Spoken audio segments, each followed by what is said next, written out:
Do you know any of these inbound folks? No. Are you an inbound marketer looking for the inside scoop on what's next? Are you ready to unlock HubSpot's full potential and yours? If so, you've come to the right place.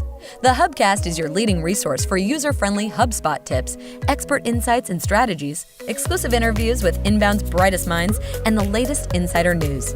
And now, here's your host, George B. Thomas. And we're back for, the number keeps going up, which is amazing. Episode 172, where today we are talking about GDPR, inbound 2018 speakers, and Slack integration. Well, with what? And one would think HubSpot, maybe not. I don't know. Maybe a particular part. But hey, Karina Duffy, how are you doing today?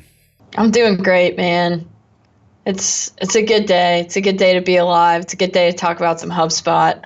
I totally agree. A good day to be alive and a good day to talk about HubSpot. You know what? We should just end the episode right there. Although I will say, the green room is looking really good today. Like, you look educated. There's a ton of books there. So we should probably educate some other folks about some things that are going on around. I was super surprised the other day in my inbox to see that 2018 inbound updates to speakers happen. It's funny. We kind of teased out somebody that we knew that would be a speaker at Inbound or is going to speak at Inbound.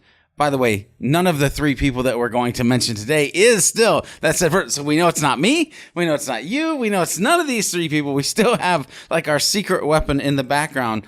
But here's the thing. Do you know any of these people, Karina? No. Yeah, so that was interesting. I'm sad to say, I feel self-conscious about saying that. But yeah, you're taking my role because usually I would be like, who are these folks? And what I love is that we have to actually dive in and kind of talk about them. So Ava, is it Duvernay? Duvernay, maybe? Somebody, please help me. I suck at really hard names. Like, everybody should be named like Becky Smith. Then there's no problems. No, I'm just kidding, because then the world would be boring. But you might be wondering why Ava, which, by the way, she looks awesome. Like, the hair is on fleek in this photo on the Inbound 28. Yes, I said on fleek. I have daughters. Don't judge me. But it says why Ava is inbound. And it says Ava has transitioned from a successful career as a marketer and publicist to become one of the most celebrated and sought after directors in the business.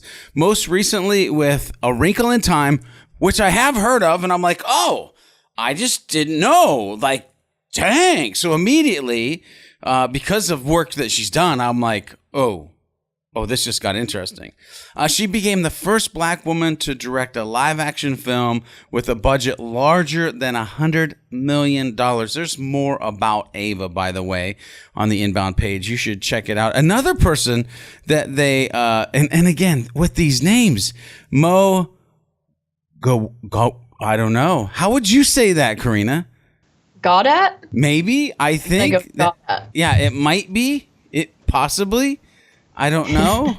But Mo, by the way, who reminds me a little bit of David Cancel, I'm just going to say, because the balded, bearded kind of guy with glasses, but he's not. He's Mo, and he's Spotlight, Chief Business Officer, Google X.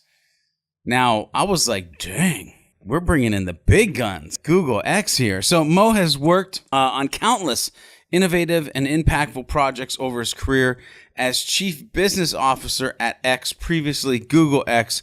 However, his research into creating repeatable models of happiness. I got super happy, Karina, when I got to that part of his description. I'm like, oh, you're like right up my alley here.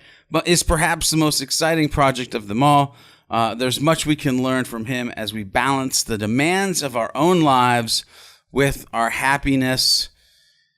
Karina, did you ever struggle with that? Like work and life and husband and, like Frisbee golf and... Yeah, no, I've never struggled with work-life balance, George. No, I definitely have. And I'm with you. This one I'm really excited about, especially after reading his bio. And, there's a whole bunch more about him. He wrote a book called Solve for Happy, Engineering Your Path to Joy. And that's just a great title. Like, I love that. So I think I'm excited for him. I think that's going to be a really cool talk. Yeah, I totally agree with you. Okay, so I'm going to put you on the spot. I love when I can do that. You're going to take a stab at this third name. Yes. Chimamanda Ngozi Adichie. Man, you did so much better than me. George, you just got to say it with confidence and people will go with it. Yeah, they're like, yeah, that's it. Because when I tried to do this, I felt like a 2-year-old. And I'm like, man, I don't even know. Like hooked on phonics. That was George B. Thomas in that moment. So why is she awesome? Why is she inbound like many of us inbound folks?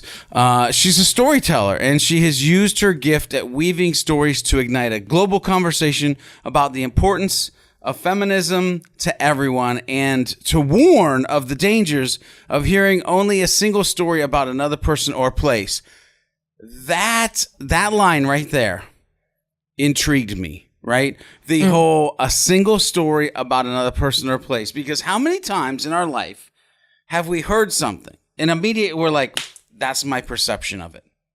And like, especially in the days of social now, like fake news, like that's all I have to say. So many people share fake news and they're like, oh my God, the sky is falling. No. If you would have checked that, you would realize that that's not the true story. Anyway, this is super interesting to me. I think everybody should go to inbound.com. You should check out the 3 speakers that have been launched.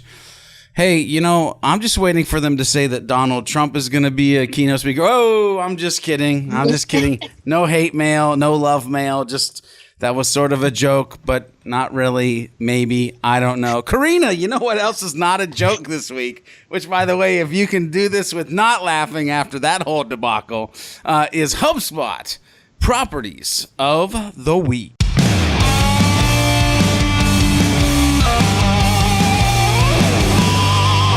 Yes. All right. Mine is a simple one this week, but I think I wanted to go on the reporting side of things for a contact property. You can do reporting in HubSpot? Oh my gosh. I think you can. All right. This is awesome. So my property of the week is days to close. So days to close is the days that elapsed from when a contact was created initially in your HubSpot portal until they closed as a customer. It's set automatically by HubSpot. They say it can be used for segmentation and reporting. I love the opportunity for reporting on this. I love that it's a built-in contact property. Determining the length of sales cycles and things like that is a big deal for sales teams and for figuring out different processes. And so to be able to have the data and to be able to report on how long, certain things take to close, and not just, okay, what's our average days to close for all of our customers?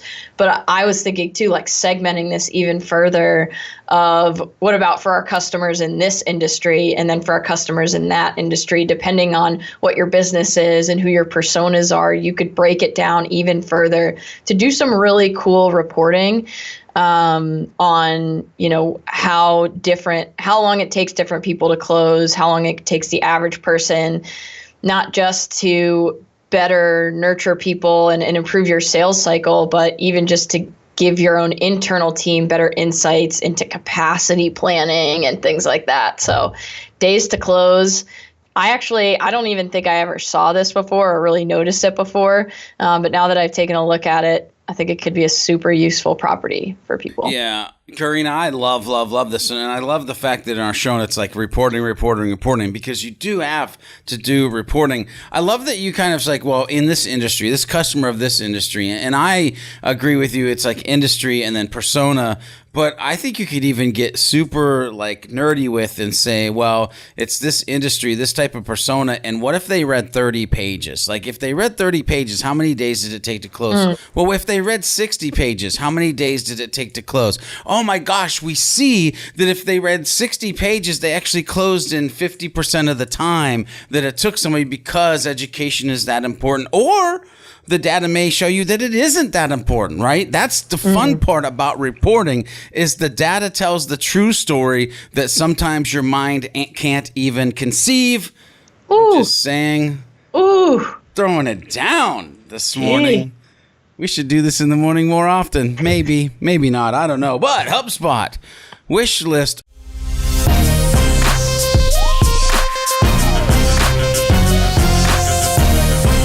This week is Slack integration with messages. And thank you, Sean Henry. By the way, let me just take a moment here to thank Sean's ma and pa for just naming him Sean Henry, because that's an easy name, and I did not have any difficulty with saying that name right there. Anyway, his wish list item was the Slack integration with messages. He says it's challenging to keep the Messages app open all the time in his browser, and it would be amazing if he could be notified of a new chat in Slack. Even better would be the ability to hold the entire conversation right in Slack with the option to switch over to the CRM when ready or if needed.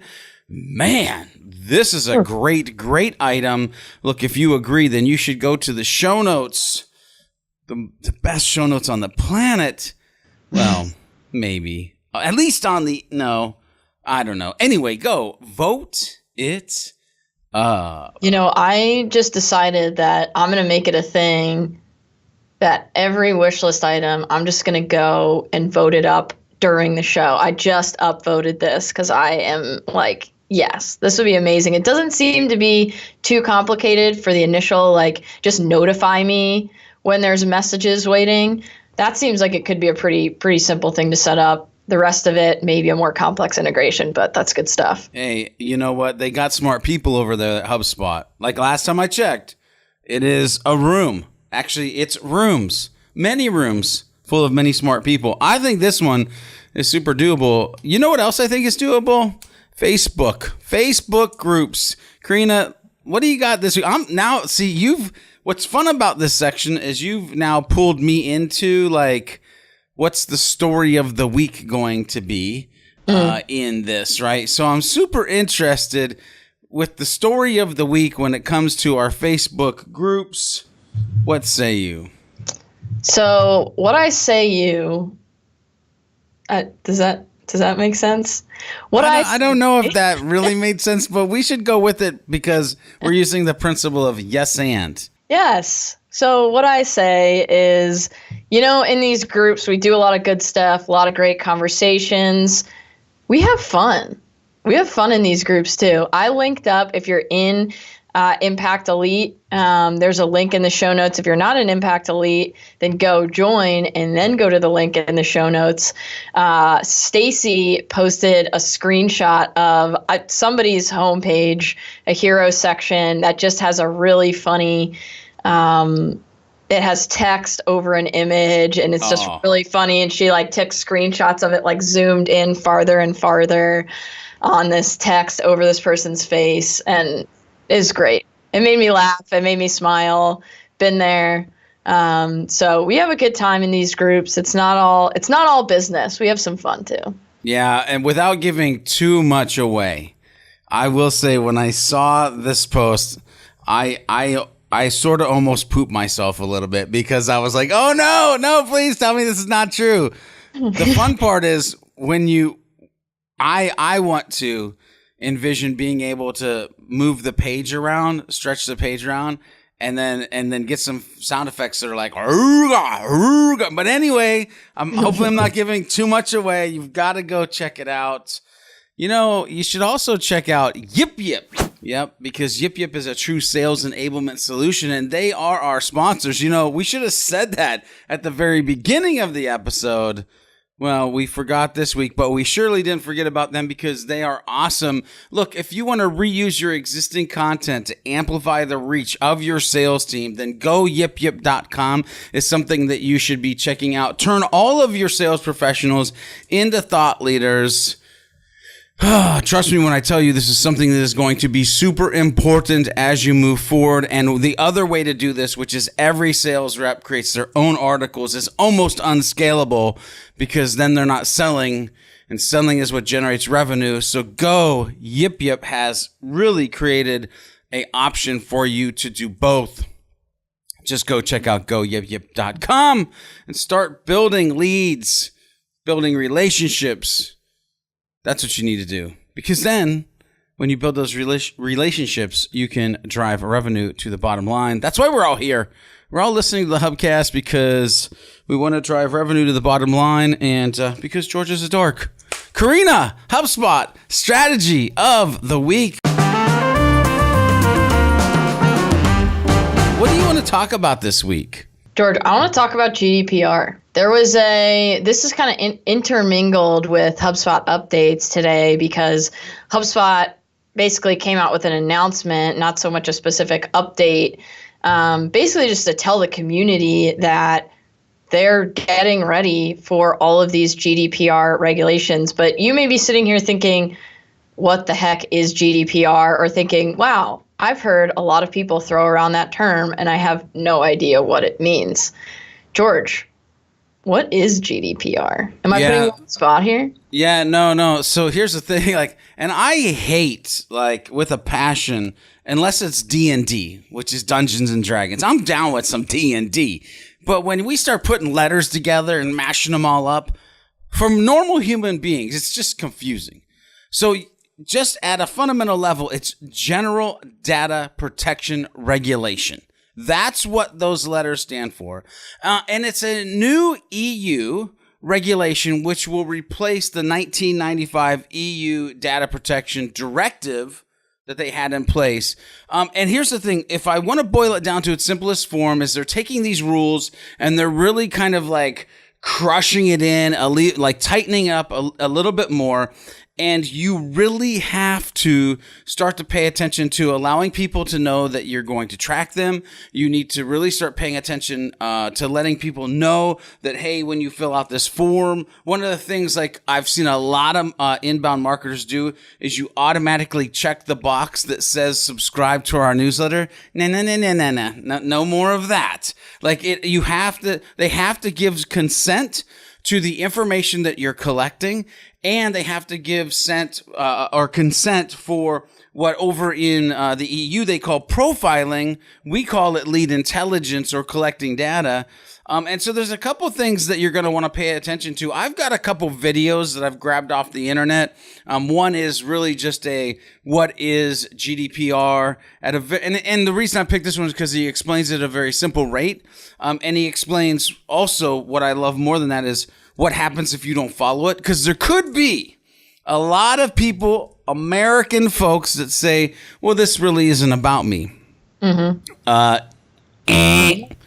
Survey says big fat X. It is about us, especially if anybody from the EU is going to be seeing your website or using your website. We all need to make sure that we're paying attention to this.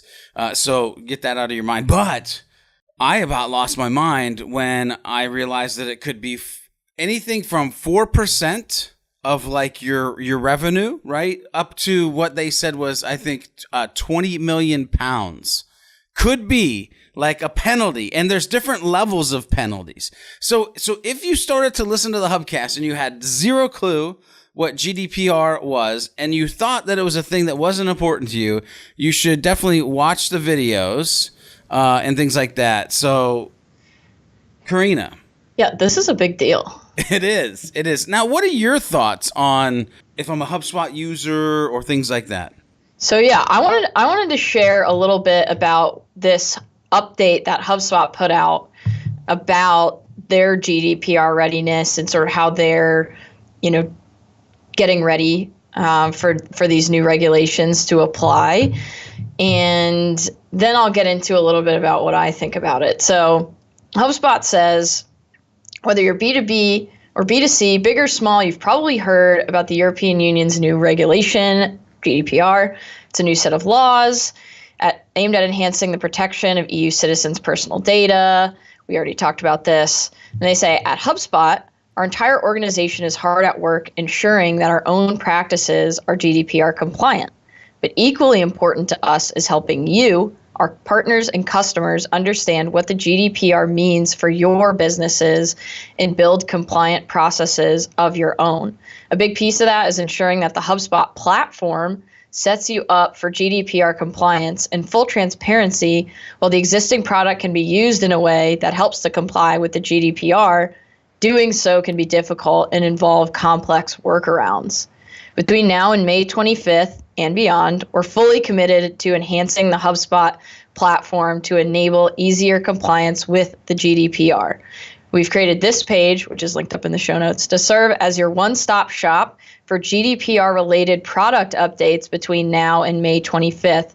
We'll update it as new features are added. So that's what HubSpot says to me. This was kind of music to my ears.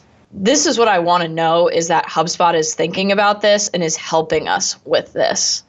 Because, at a high level, it's kind of simple. We need to tell people, about the data that we're collecting on them, that we're using cookies. We need to, maybe change certain practices that we're doing. But there's a lot more to it. And I think having HubSpot partnering with us and enabling us, even I've thought about simple things like, why can't HubSpot help out with setting up something that's like a GDPR hello bar that you could just turn on and off for people to say, I acknowledge that, you're using cookies and tracking my data, things like that people are starting to implement for GDPR. So that's a small thing that I've thought about along with that. But I'm excited that HubSpot is taking this seriously and that they're here to help us. I think this page for the product-specific updates is going to be really nice to be able to get on that. But, if you haven't really dove into GDPR yet, now is the time to do it. Whether or not it does affect your business, but it probably does, because you probably have people from Europe that are coming to your site. Even if you're not selling to people in Europe, it doesn't matter. Yeah. If people from Europe are coming to your site, you need to be aware of this and you need to be compliant. So now is the time, because May 25th is going to come sooner than you think. Yeah, and here's the thing. I'm going to put another video. It's by some buddies of mine, Andrew and Pete, which they're hilarious. And they did a video, and in it, they talk about, you might be sitting there thinking like, oh, email marketing's dead. Or you might be a savvy marketer going, oh my gosh, my lead intelligence is dead. Like, people are just going to say, no, don't track me. And then all of these things that we've been saying that you should use are going to be gone. And it's not that way. It's just that these are going to be better lists. It's going to be better intelligence. That's the way we need to look at it. Karina, it's funny that you mentioned, because I was literally on the fence if I wanted to just give like a ton of value to people when it came to like ideas of what could happen. And then you're like, yeah, it'd be nice if there was this hello bar. And I was like, okay, I'm supposed to drop some knowledge here, because where my brain went was with GDPR was smart content, right? And so right now, Lead Flows does not have a really smart module, but if it had a smart module, and you could say dependent upon location, then the banner drop down, if it had the functionality, could be your hello bar and take care of everything that you would need for that. Also, I start to think about if you use smart modules inside of your template and you only showed this type of footer to people who were in said location, or you use smart forms and you literally had like EU forms and normal American forms, because you could then position them to only ask the fields that you truly need to know, versus the American forms could have anything that you wanted to know, because part of this whole GDPR is only asking the information that you're truly ever going to use and need, and kind of just getting rid of some of the fluff things, like you really don't care if their eyes are brown. Why are you asking that in your form? It doesn't make any sense. And so there's just all these different ways with smart content that you could have things come up that are specific to EU, and if they're not, then it doesn't. Yeah, you know what I find really interesting about some of this is I think what GDPR highlights is the fact that the general public does not understand what things and what kind of data people are collecting about them.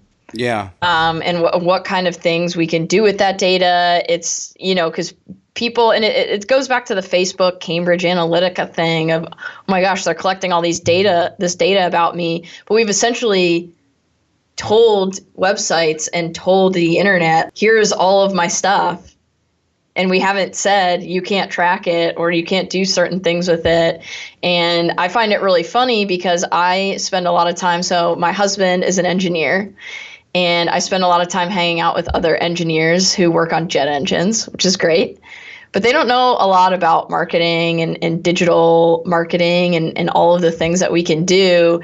And my husband, Matt, loves to bring up the fact that I use things like Hotjar to watch screen recordings of what people are doing on my website, or all the different things that we can do with lead nurturing and segmentation based on what people are doing on our website. And I always find it funny when we're talking about it and people are like, oh, that's how it works? Yeah. That's how Facebook knows what ad to serve me up, or things like that. And I'm always like, oh yeah, people don't know all the back end of how these things work. And I think that there's really this big push now for people to be like, hey, I want to know what data you're collecting on me and how you're doing it. And I think that that's overall really good, and it's going to help a lot of people, but potentially could get complicated as well. Yeah, I think it definitely complicates it for the marketer. I honestly don't think that most people care that their data is even being used until you say something to them like, hey, why am I seeing this ad? Well, you're seeing this ad because you visited my pricing page twice, and I know that you cry Tuesday evenings at 7 p.m., and therefore this is the one that I showed you. Then they're like, oh my God, they get a little creeped out. That's when they care. But other than that, they don't care when they're adding in information to see how they're going to look when they're 65 versus 22, or what beer they're most closely related to, or, who they would be as an actual person, oh, you're this Game of Thrones person. Like, they don't give two squats about their data when it's that. But as soon as they realize that all of that is being extracted to do other things around them, anyway, GDPR, you should check it out. You should be ready as a marketer. If you're an agency or a marketer in the UK and you are like all about GDPR and have dove headfirst into this, hit us up. We would love to sit down with you and talk to you and hear it from a perspective of somebody that's really living it over in the UK or in Europe, anywhere. That's going to be affected by these regulations. We'd love to talk to you. Is that an interview I smell cooking up somewhere? Uh-oh, maybe. All right, you know what else is cooking is some HubSpot updates. And this week, I am super excited to tell you about HubSpot Connect's newest edition, and that is Sacito, I think I said that properly, integration. And with this integration, the most engaged prospects gathered from are automatically synced with your HubSpot CRM. Sacito has pre-built social templates, keyword suggestions tool. Oh, please don't get me started on keywords and tools and suggestions anyway, and more that help you make connections with the right audience on Twitter and generate leads. Some of you might be like, but I thought Twitter's dead. You're not using it right. You can also use the integration for lead scoring, list segmentation, and workflows in HubSpot. This is redonkulous. If you want to learn more, make sure you hit that learn more on the show notes that you should be visiting. Also, now live, view two metrics at the same time with the combination report visualization in sources and in pages. That is the long, I know, it's like angels, like the clouds are parting, angels are singing, marketers are sitting there with their jaw down to about their chest. But I will say that's the longest title of an update ever. Ever. What does it mean? Well, the new sources and pages reports in traffic analytics give you a more accurate picture of how your site visitors are interacting with your content, and it allows you to quickly drill into your data, generate reports, and add those reports to dashboards, which you should be adding to your dashboard. You should also be sharing your dashboards. Your dashboards could be PowerPoints and PDFs. Please, people, tell me you're getting the most out of your dashboards. Anyway, in the old sources report, you could overlay your conversion rate on top of your traffic data to see how your website traffic was contributing to your lead generation over time.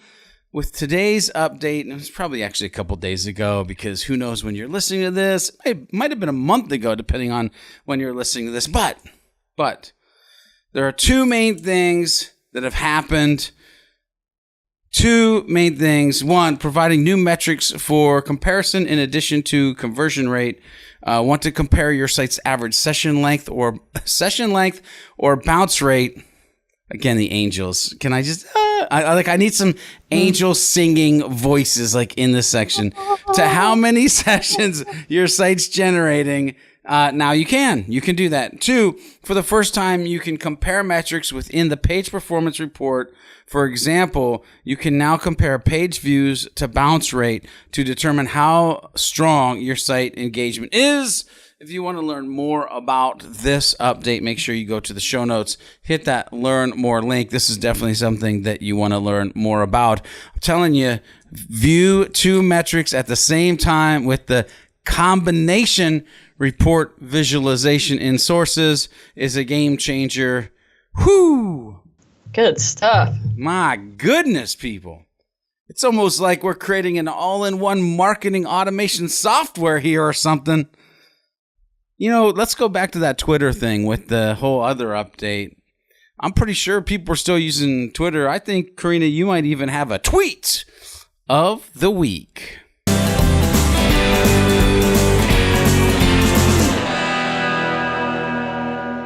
I do. So I pulled out a tweet of the week from Christopher S. Penn at CS Penn.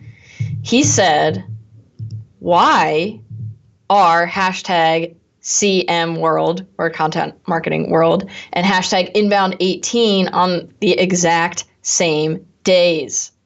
It's bad for both events. Don't. And he tagged at CMI Content, which is content marketing, and then at HubSpot. And what I thought was really interesting about this, so, you know, I know a lot of people have very strong feelings about this because a lot of people like to go to both events, which you can't do now. They did this in 2016. People were a little upset, and they're doing it again in 2018. I'm not totally sure why, but what I thought was really interesting about this tweet, there was a couple people that, you know, commented back and forth, and then content marketing at CMI Content responded. Oh, snap. Yeah, Content Marketing Institute itself. So, and they responded with so much content to be had in 1 week. It's true, but we love the week right after the holiday. It's easier for our attendees and us to save the date. Winky face. Hashtag CM World. First of all, I loved that response. I thought it was really great. Wasn't cutting down HubSpot. Didn't even talk about HubSpot or Inbound at all. So I appreciate that about them. I think it's more of Inbound's move to do it. George, do you have any thoughts on this? Do you think it's like, we're just picking the best date for our attendees, or you think there's like, you know, some like rivalry going on there? Or like street, like. Yeah, I'd love to say it was like a version of Street Fighter or, you know, Mortal Kombat or something. But no, I think it comes down to, so I'm going to say a couple of things here, because this is, first of all, Christopher Penn is a baller. He's awesome. I'm in his camp. Like, I'm super pissed that this happens, because I was asked to speak at Content Marketing World. And there's just no way, like the travel of being there and at Inbound, with Inbound being so crucial to the brand and all that. It's like, I just can't. And so I had to do something that I thought I would never, ever do in my life. And that was say no to a speaking engagement. which is bonkers to me. Now, from an event level, I'm still super pissed because I don't think that this is strategery at all. I think it comes down to that here are the dates available for the places that are big enough for us to bring our gatherings together. And by the acts of the universe, that these dates have, when not possible, collided, and when possible, not collided, if that makes any sense. Hence why we had 1 year, well, we had many years where it didn't happen.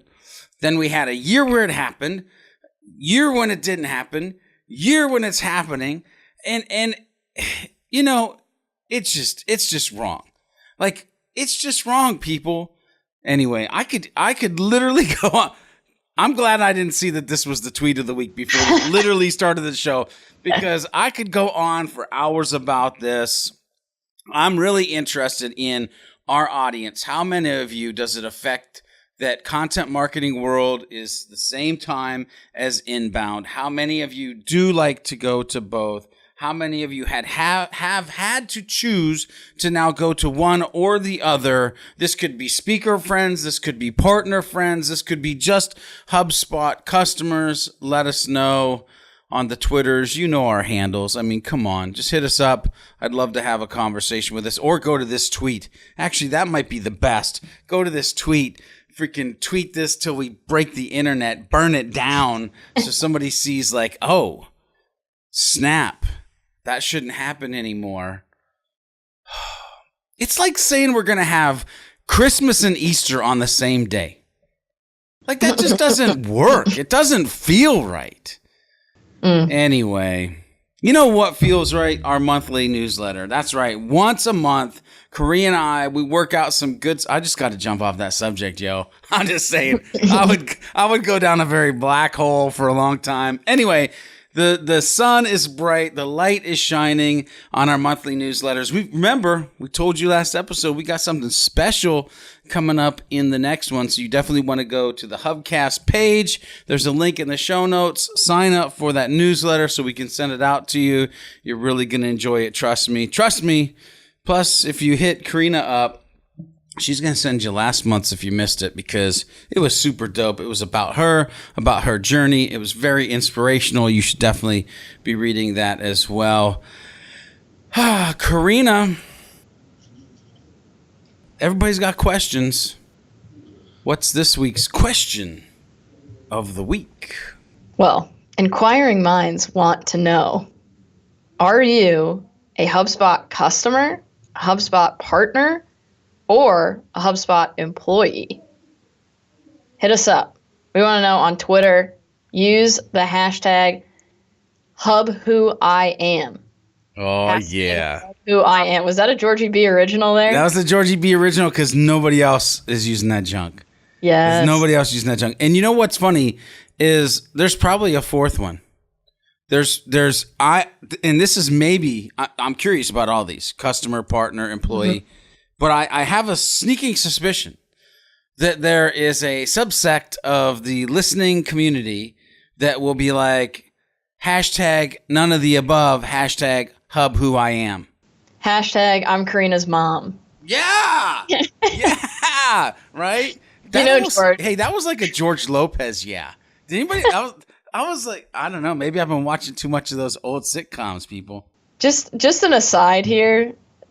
I was talking to my parents recently, and they listened, the first couple episodes of the Hubcast I was on, they listened to, and they were like, yeah, we tried listening to your podcast, and you're doing a great job, but we just have no idea what you're talking about.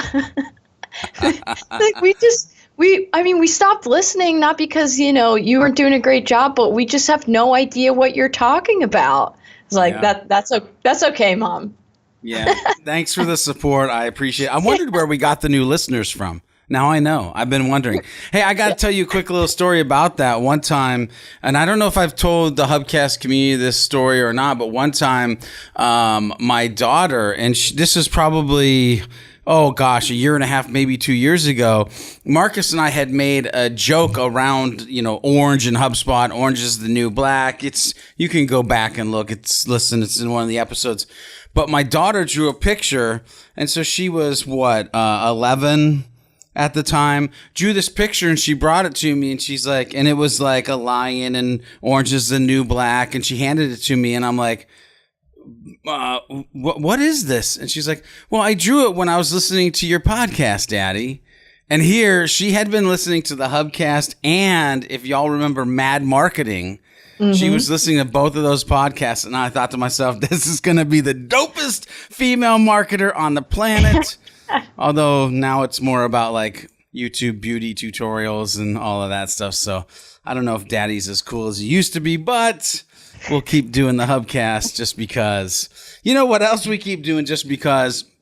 Free 15-minute assessments. That's right. If you want to know why your personas aren't working, if you want to know a new workflow that you could do, if you want to understand why something is broke or maybe something should be built, then make sure you go to the show notes, hit that link, and I will do a free 15-minute assessment around your inbound strategy, your HubSpot tool, that's sales and marketing, and if you want, I'll just give you a free 15-minute assessment on your life in general.